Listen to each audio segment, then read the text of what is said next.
If your 4WD high light won't turn off, your drivetrain is probably under tension. Nothing is broken, it's just locked tight. Drive slowly in a straight line. No sharp turns. Switch back to 2WD. Then reverse a few meters. You might feel a small clunk.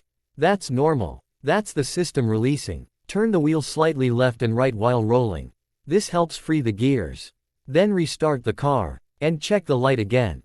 Most of the time, that's all it takes. Avoid tight parking lot turns until it disengages, because that adds more pressure.